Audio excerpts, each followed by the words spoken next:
যদি খবর পান আপনারা, যদি আপনারা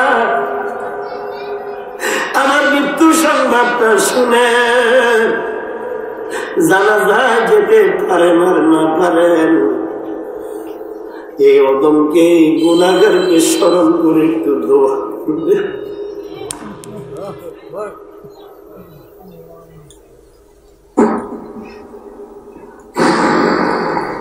যেদিন আমি যাব মারা,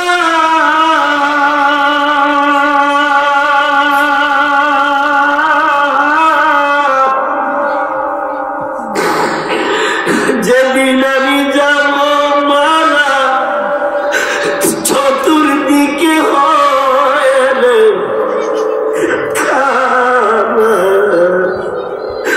আমায় তোরা ক্ষমা করে দিস আমার বন্ধুরা। আল্লাহ বলে মাটি দিতে নি, আমায় রাসূল নামে আমায় কালিমা পড়ে কবরেতে দি আমার বন্ধুরা। আল্লাহ বলে মাটি দিতে নি।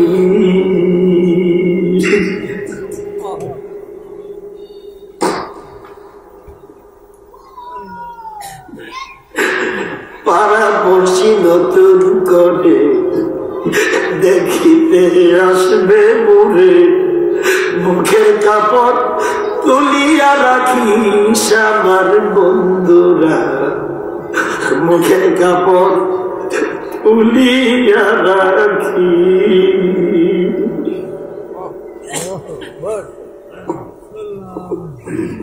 দেখে আমার মুখ খাবি, দেখে আমার মুখ খাবি, কারো চোখে নেবে পানি।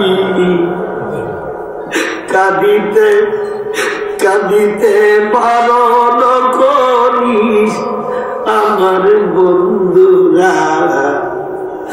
আমায় তোরা ক্ষমা করে দিস।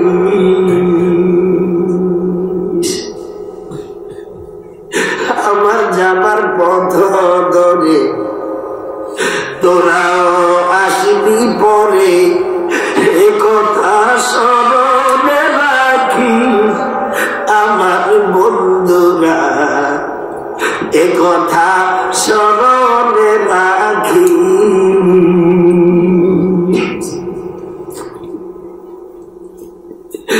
ভেবে আমার স্মৃতি খানি, কারো চোখে এলে পানি। ভেবে আমার স্মৃতি খানি,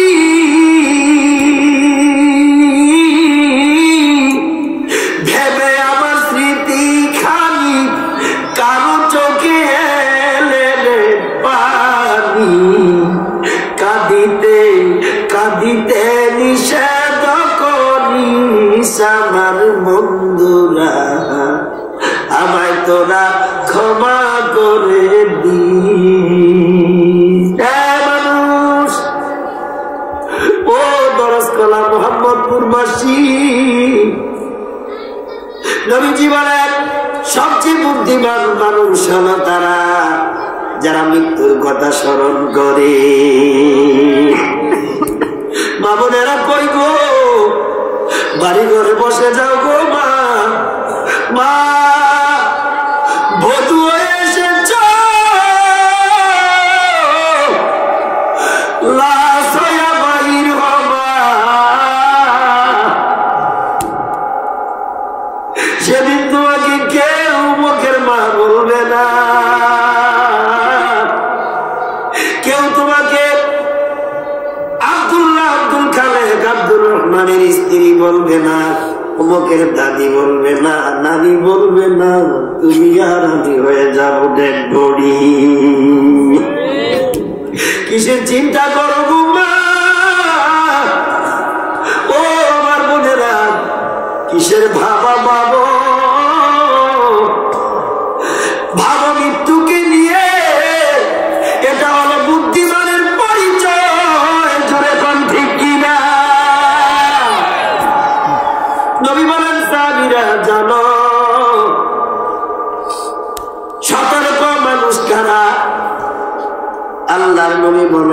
যত রকম মানুষ হলো তারা মৃত্যুর কথা ভাবার পরে মৃত্যুর জন্য তৈয়ার হয় ফিকির করে।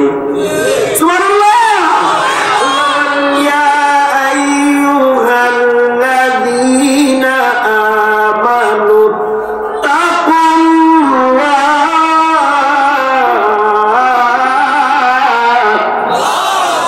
এদিকে আওয়াজ কমে, মানুষের দিকে বেশি।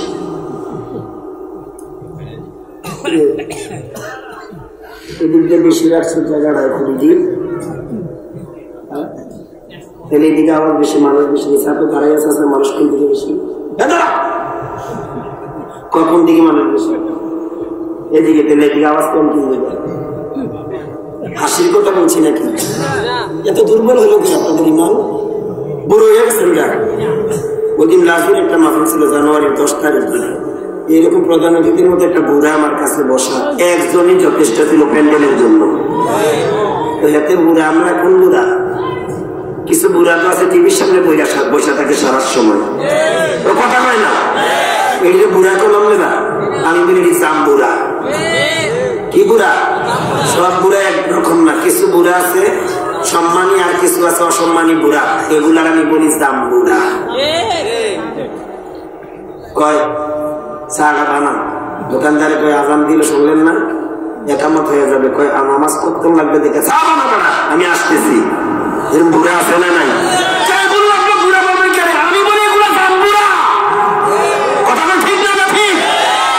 যুবক যারা হেঁটে কথাটা বলে লাভ নেই, ইয়ার এই না 20 বছর, তার আশা আছে আরো 60 বছর বাঁচার। এরে বেটা কিসের চিন্তা করেছিলে তুই? এই 2-4-5 বছরের ভিতরে আমি গবেষণা করে দেখছি, হঠাৎ মৃত্যু হচ্ছে 40 থেকে 20 বছরের মধ্যে এই বয়সের মানুষগুলা। গতকাল আহারে মানুষ, গতকাল আমি 2টা লাশ দাফন করতে পারি নাই, জানাজা দিয়েছি। একটা আমার আত্মীয়তার মধ্যে বড় ভাই সম্বন্ধী ভাই, মাগরিবের পরে জানাজা দিলাম। আরেকটা আমার যে বয়সে ছোট আমার প্রতিবেশী চাচাতো ভাই, কত শাসন করেছি তারে, কত ধমক দিয়েছি।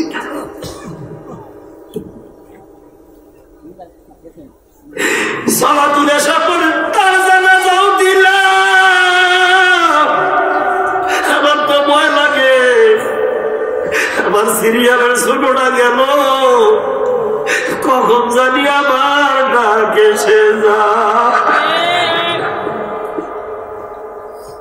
আল্লাহ কেন পাঠাইলা এই দুনিয়াতে, কি লেগে আসলাম রে আল্লাহ? যার জন্য তুমি পাঠাইলা কিছুই তো করতে পারলাম না। আমি চিন্তা করে দেখেছি আমার খাবার থলিতে কিছু নাই, যদিও মানুষেরা আমাকে দাওয়াত দেয়। আমি ভেবে দেখেছি আমার থলি খালি।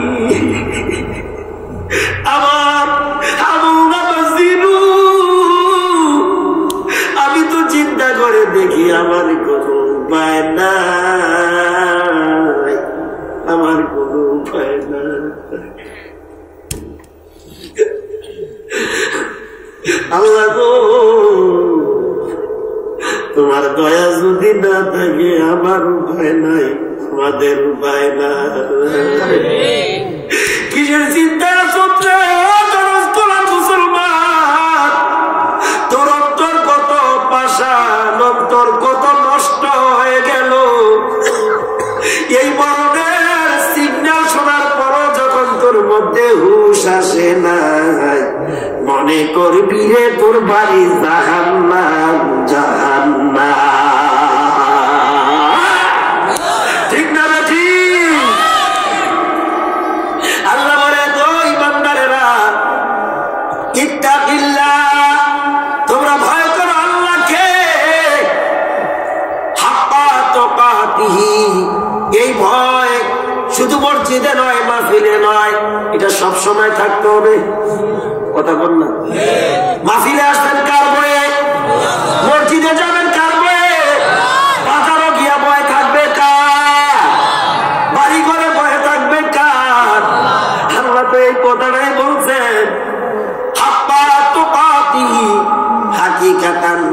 বিচারের ভয় তোর দিলে থাকতে হবে।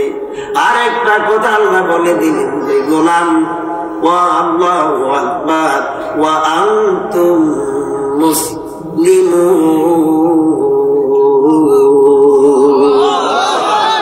সাবধান মুসলমান না হইয়া, মৃত্যুর খাতি প্যাসেঞ্জার না হইয়া মরিও না।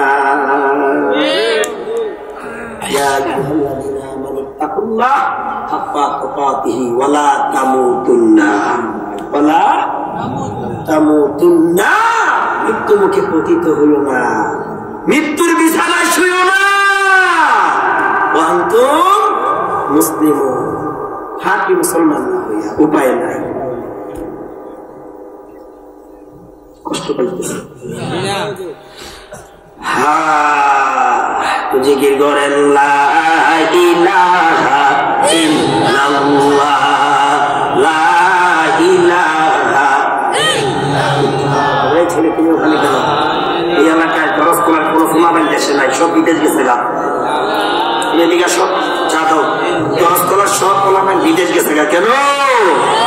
আরে রাখেন, জিকির একটু পরে করেন। দরজ করার ছেলেরা চারদিকে বিচরণ করো, বিভিন্ন গ্রামে যাইও, দেখবা যুবকদের দায়িত্ব কি। কিছু যুবকরা অলস, চৈতন্য পরায়ণ, জাহান্নামী হয়ে গেছে, দিন ধর্ম থেকে এরা দূরে সরে গেছে। এই তরস করার এই মাহফিল তার বাস্তব প্রমাণ। একটা যুবক ছেলে পেলাম না আমি এই পর্যন্ত। আমার লজ্জা লাগলো কথাটা বলতে। আমার লেখা আছে গ্রামবাসীদের উদ্যোগে। ওই গ্রামের লোকেরা এই কয়েকটা বুড়া এইসব কাজে সবচেয়ে বেশি উজ্জীবিত হওয়া লাগে, অনুপ্রাণিত হওয়া লাগে যুবকদের। কি দিয়া ঠিক কাজ চালাবো এই ভাষা আমার জানা নাই। আমাদের তুলনায় নিয়ে তোমরা স্পেশাল জায়গার মধ্যে আছো। কালা রাস্তা গ্রামের উপর দিয়া। আমরা শালিকার মানুষ, এখন রাস্তা পাকা হয় নাই, যদি আমার ভাতিজা চেয়ারম্যান। আমাদের তুলনায় আপনারা খুব হাইলাইট আছেন, কিন্তু দুনিয়ার জিন্দেগিতে হাইলাইট হইতে পারেন, আমাদের জিন্দেগিতে আপনাদের অবনতির কোন সীমা রেখা নাই। ঠিক কিনা? 4-5টা মসজিদ বানালে লাভ হবে কি মিয়া? কিয়ামতের আগে মসজিদ গুলো সুন্দর হবে, আমলদারীদের সংখ্যা কমে যাবে। এই আলামত কি দরজ করার থেকে শুরু হয়ে গেল নাকি? পরিবেশে বলছে, আমি বলিনি আমার বিবেকে তারা দিচ্ছে বলতে। এখন ঠিক কিনা? মুসলিম পরিচয় দাও, লজ্জা থাকার কথা। আল্লাহ বলেন ইত্তাকিল্লাহ, তুমি আল্লাহকে ভয় করো, হাক্কা তুকাতিহি, এ ভয় সদা সর্বদা। ওয়ালা তামুতুন্না, মৃত্যু মুখে পতিত হইও না, মরিও না। ওয়া আনতুম মুসলিমুন, কবরের খাঁটি প্যাসেঞ্জার যাত্রী না সাজিয়া। কষ্ট পাইতেছেন? বলেন এবার, আবার বলেন। আলোচনার টপিক ছিল মৃত্যু কার হুকুম?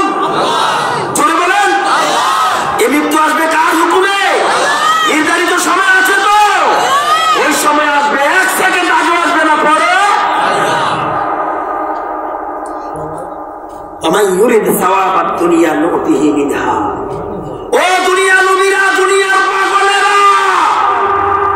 আল্লাহ বলছে তোমাদের ব্যাপারে, এদিক দিয়ে আসো।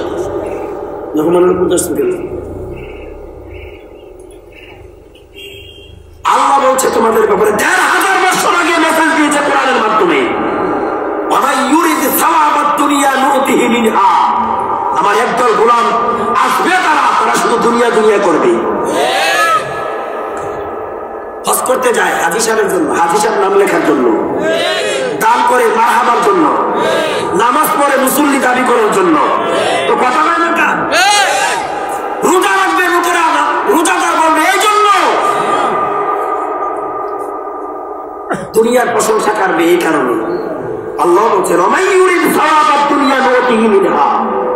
এদের উদ্দেশ্য হবে সকল কাজকর্মের দুনিয়ার প্রশংসা করা, আর যারা দুনিয়া খাবে আমি তাদেরকে দুনিয়ায় দেবো। আমার সাথে আওয়াজ দিতে হবে। আমি কোরআন হাদিসের ক্যাটালগের বাইরে যদি কোনো কথা বলি আমাকে প্রশ্ন করবেন। এরপর আল্লাহ আবার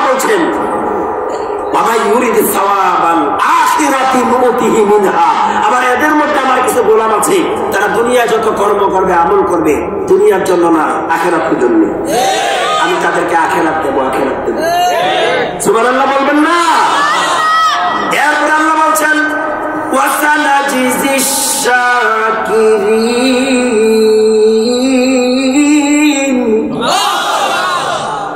ওয়াসানাজিজিশ শাকিরিন। কৃতজ্ঞ বান্দাদের অধিকার পাওনা আল্লাহ চিনি পরিশোধ করবেন। সুবহানাল্লাহ বলেন। আপনারা দেখুন তো তার বাস্তব চিত্র। দুনিয়া যারা চেয়েছে আল্লাহ তাদেরকে দুনিয়াই। আমরা মুসলমান জাতি আমাদের চেয়ে বিজাতিরা বেশি ধন্য। কিভাবে? ধনে কি দিয়া? ধন দিয়া, জন দিয়া, অস্ত্র দিয়া, সম্পদ দিয়া। কেননা তারা দুনিয়া চেয়েছে, আল্লাহ তাদেরকে দুনিয়ায় দিছে। এর মধ্যে পৃথিবীর সবচেয়ে নোংরা এক ব্যক্তির নাম, অভিশপ্ত এক লোকের নাম আমি উল্লেখ করছি, ফেরাউন। কি নাম? তো আসতে বললেন, খুব ভদ্রলোক ছিল না? আটটা কাফের আল্লাহ তারে এমন দোয়াই দিছে, আর সে চেয়েছ দুনিয়া, এমন চাওয়াই চাইছে, শেষ পর্যন্ত নিজের খোদায় দাবি করে বসছে।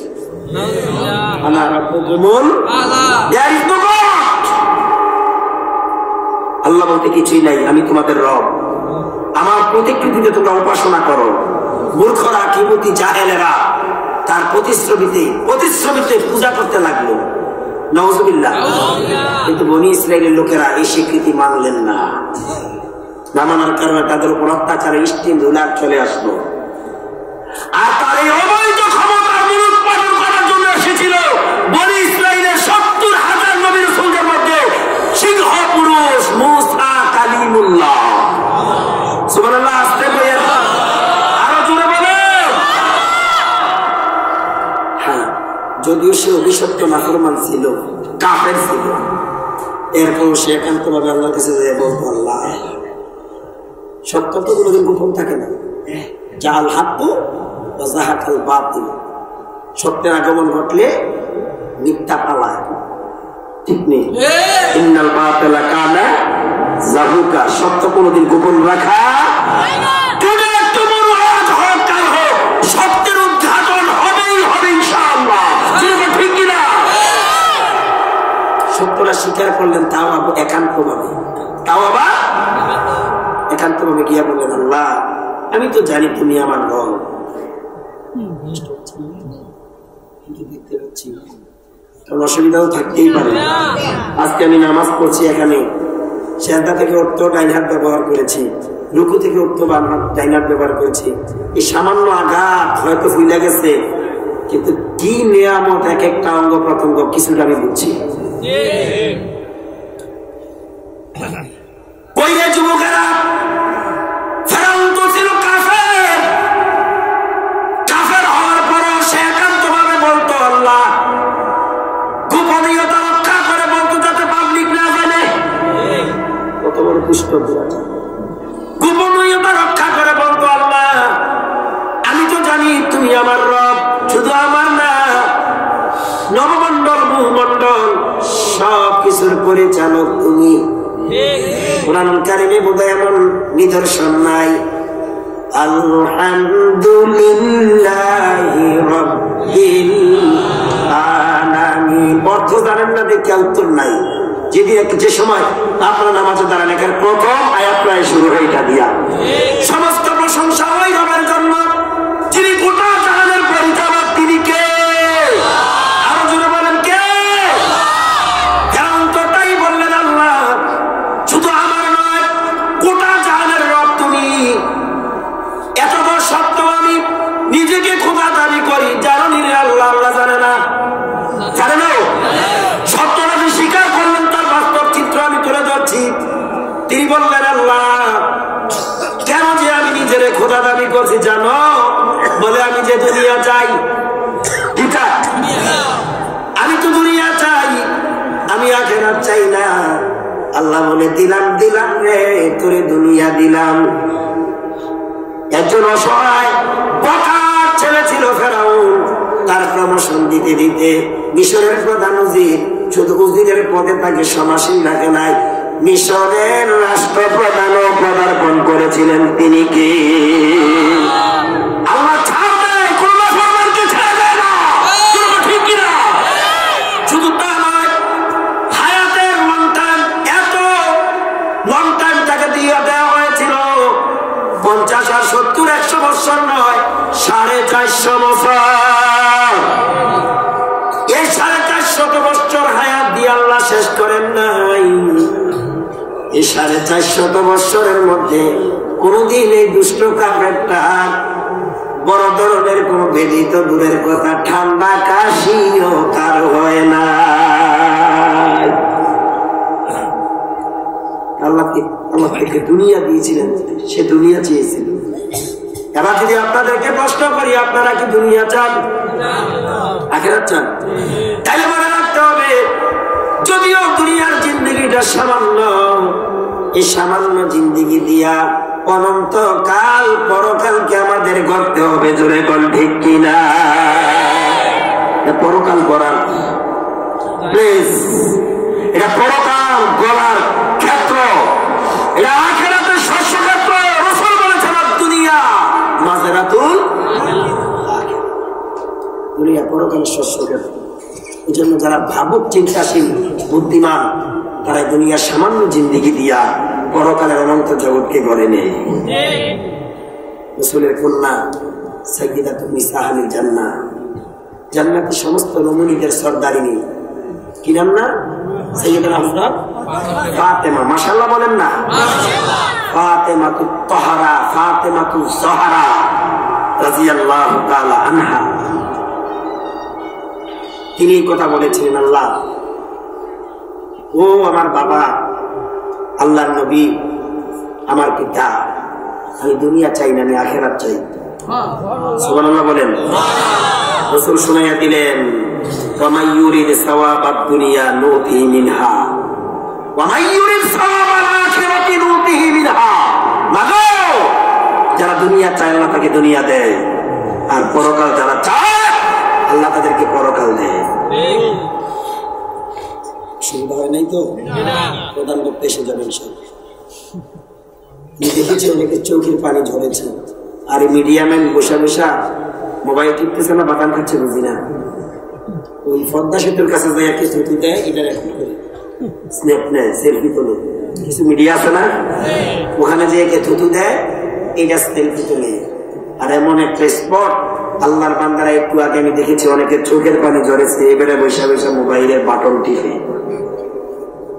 এগুলা ছাড়ার দরকার ছিল, এগুলা খোলার দরকার ছিল, ইন্টারনেটে ছড়াইয়া দেওয়ার কথা ছিল।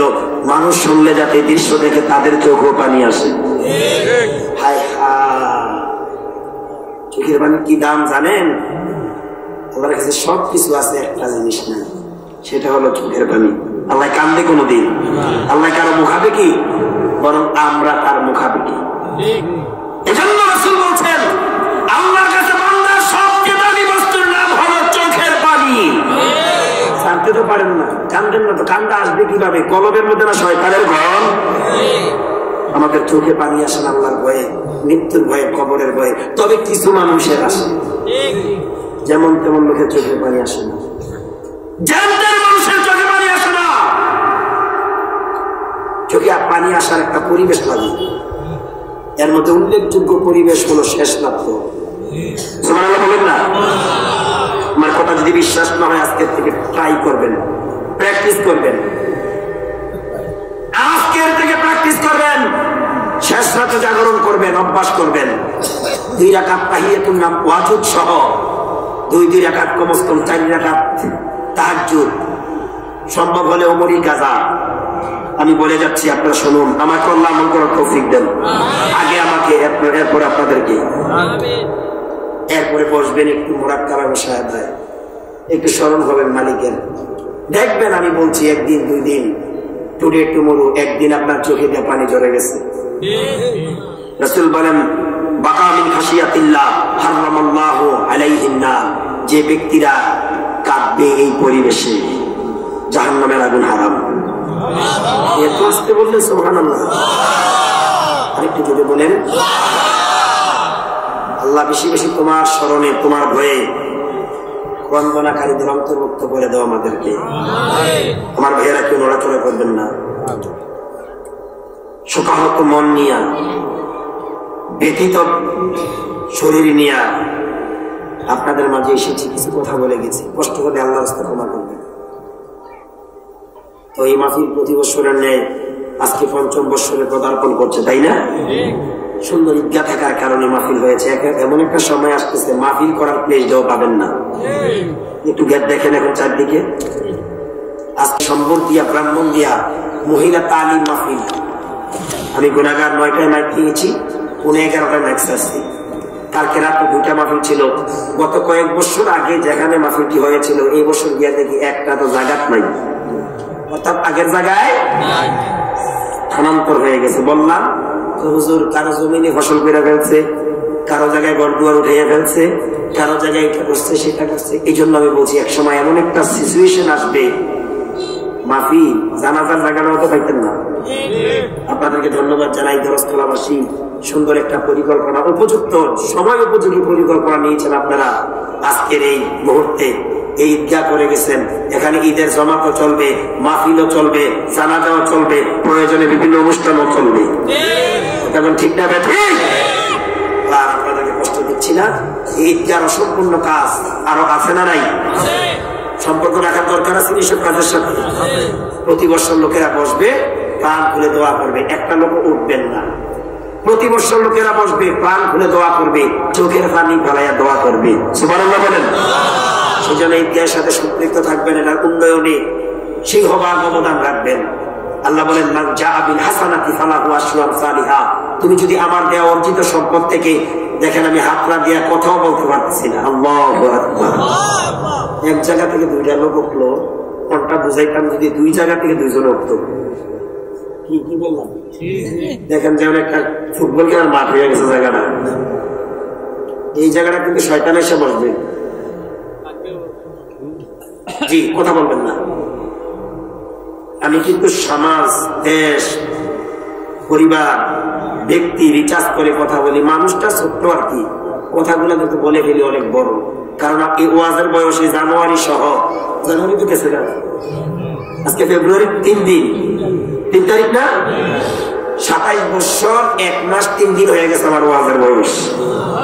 ছাত্র জীবন থেকে স্টার্ট শুরু হয়েছে, এই পর্যন্ত ময়দানে আছি। আল্লাহ কয়দিন লাগবে জানি না। এগুলো আমার গবেষণামূলক কথা। যাদের অন্তরের মধ্যে রোগ আছে, রোগ রোগ রোগ বলেন বলেন বলেন, কি আছে কি আছে, তাদের কাছে কোরআনের কথা ভালো লাগবে না, রাসূলের বাণী ভালো লাগবে না, আলেম ওলামার কথা ভালো লাগবে না, মসজিদ ভালো লাগবে না, ঈদগাহ ভালো লাগবে না, কবরস্থান ভালো লাগবে না, ভালো কথা ভালো লাগবে না। ঠিক না ঠিক? এগুলো আমার গবেষণামূলক রিসার্চ করে স্টাডি করা কথা। মিয়া কে কি ভাববেন আমাকে নিয়ে? ভাবেন, আপনাকে ভাবার সময় আমার হাতে নাই। আমাকে ভাবতে হবে কোরআন হাদিস নিয়ে, জাতি নিয়ে। ঠিক কিনা?